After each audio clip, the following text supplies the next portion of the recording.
So, in this lecture session, I am going to present the topic on parallel operation of SCR.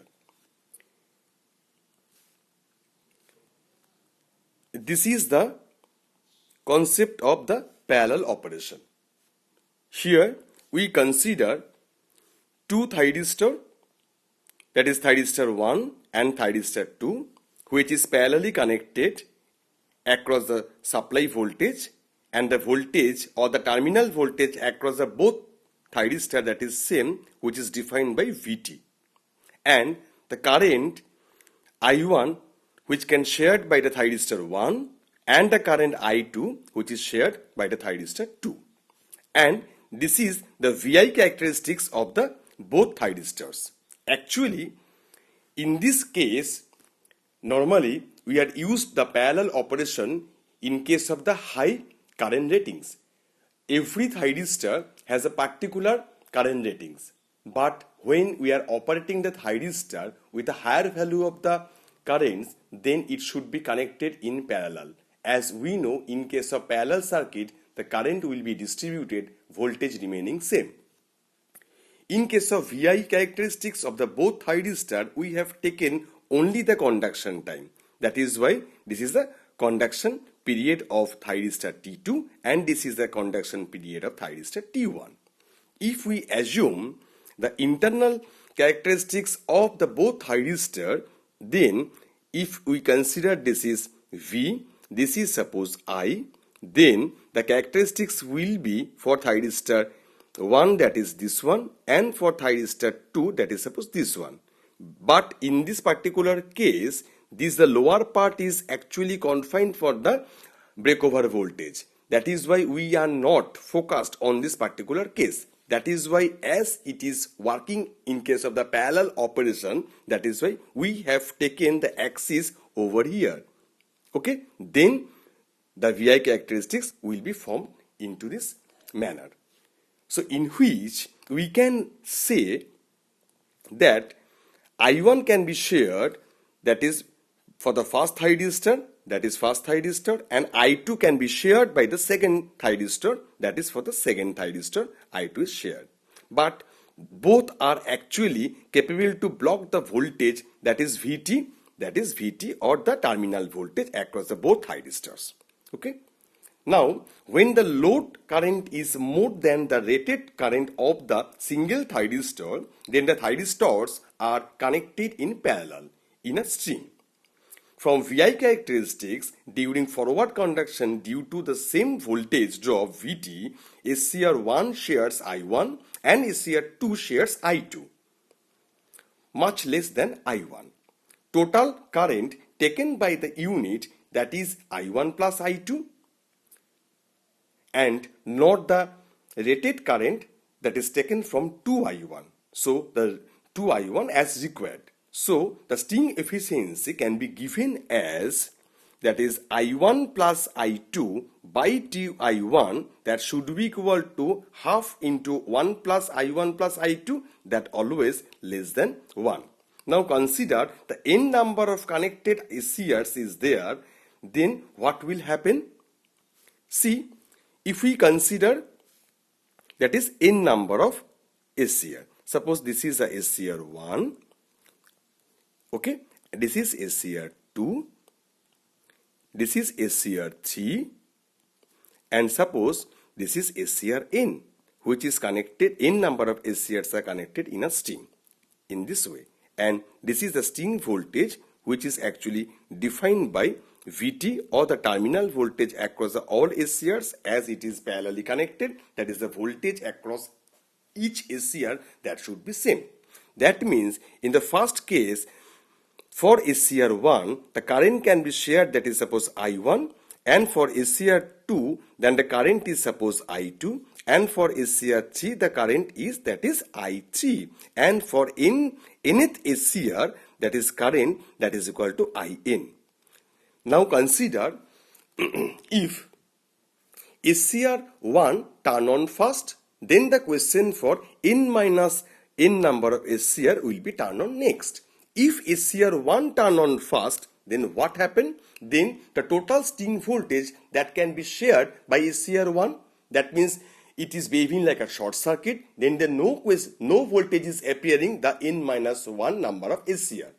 That means what? Then the total load current which is shared by SCR1. Suppose we are trying to increase the voltage again to turn on the n minus 1 number of SCRs. Then what happened? Then huge amount of voltage stage can be occurred across the first SCR. Okay. Then what happened? Due to high voltage stage that is coming from the supply, then SCR1 can be permanently damaged. So this is not required. So what we will do? Consider another case. Suppose n minus 1 number of SCR can be fired first, then the question for the first SCR. Then the total load current that will be shared by the n number of SCR. That means what? That means voltage drop across the n minus number of SCR is very low. That means almost they all are behaving like a short circuit.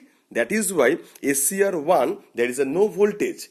To fire the SCR1, we should implement a huge amount of voltage that is called actually finger voltage.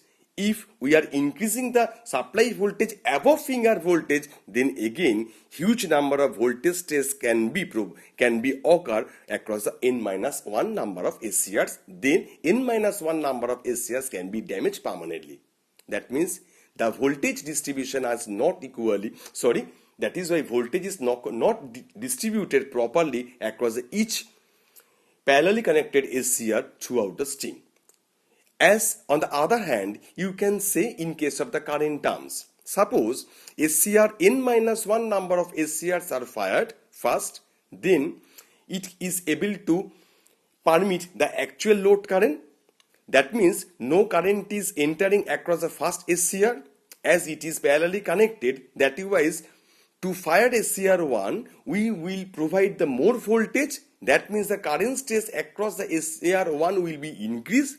That means it will provide the huge heat across the junctions or reverse bias junction, that is J2. That is why J2 can be permanently damaged due to overheat phenomena. That is why we should implement the perfect heat sink through which we can we can provide the equal amount of current across the whole SCRs. Okay.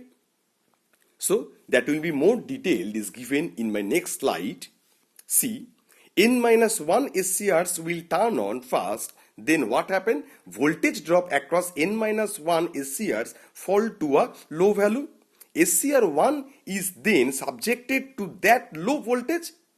For the given gate drives power, anode to cathode should have an minimum forward biasing voltage for SCR1 that is required and which is called a finger voltage. Just I have discussed before.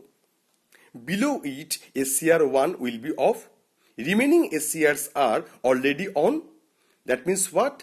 It will have share the entire load current. So to make turn on SCR1 will give the more than finger voltage. This extra amount of the voltage is actually overloaded the SCRs. Over current starts flowing, overheat developed and damaged all n minus 1 number of SCRs. To be very precisely, again we can say if SCR1 is parallel unit of the particular string, that means we can say more junction temperature can be increased in the first SCR due to dynamic resistance and decreases the current stage. That is why junction temperature increases again, dynamic resistance decreases again. That means what? It is a kind of cumulative process and due to which it again developed a huge amount of heat across the first SCR which is quite capable to damage the SCR1 permanently. So that is why the concept of heat sink is very important to implement for the parallel operation. Because if we can implement a proper kind of heat sink through which we can mount the all SCRs, then heat sink can take the extra amount of heat through which we can share the equal amount of current throughout the all n number of SCRs. Therefore, SCRs are to be operated in parallel. It should be ensured that they operated at the same temperature. This can be achieved by mounting the parallel unit in one common heat sink. Suppose this is the first heat sink I am given over here. Okay, means in the parallel heat sink means SCR 1, 2, 3. In this way, the n number of SCR should be connected in parallelly. But here is a problem. As the first SCR, which can share the minimum amount of current, but in case of the second SCR, which is having the place between the two another SCR 1 and 3, that is why due to inductive effect, it can capable to share the maximum stress, current stress. That is why SCR 2, there is a tendency that is SCR 2 can be damaged. That means the current is not equally distributed due to presence of this kind of heat sink. So to protect this phenomena, we can apply the heat sink in this way.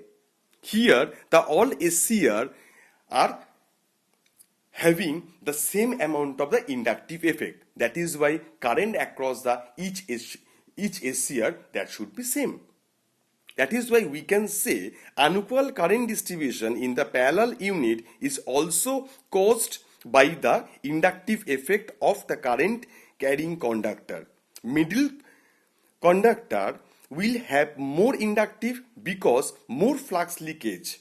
Okay, that is taken from the other two SCRs, from two nearby SCRs. This unequal current distribution can be varied by mounting the SCRs symmetrical on the heat sink that I had discussed just in this way. That is a symmetrical shape of the heat sink. But yet there might have some problem. To solve this problem, we can have them some another approach. See, we can connect these SCRs through a proper inductive channel or proper inductor, and the middle point of the inductor are tapped. That means the number of turns in this part and the number of turns of this part both will be same. That means inductive effect of L1 and the inductive effect of L2 both will be same. That means under steady state operation, the current which starts flowing across the first SCR and the current which starts flowing across the second SCR, the both magnitude remaining same. But under any circumstances, suppose consider the I1 is greater than I2. What happened?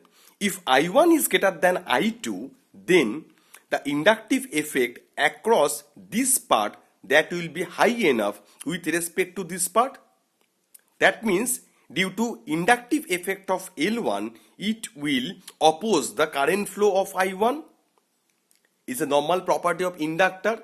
As per the Lenz's law, when the current starts flowing across any inductor, then it can produce an back EMF as per the Faraday's laws of electromagnetic induction.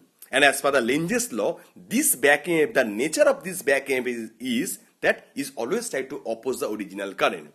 As the same phenomena, we can say when the I1 is greater with respect to I2, then the inductive effect of L1 that should be greater with respect to the inductive effect of L2.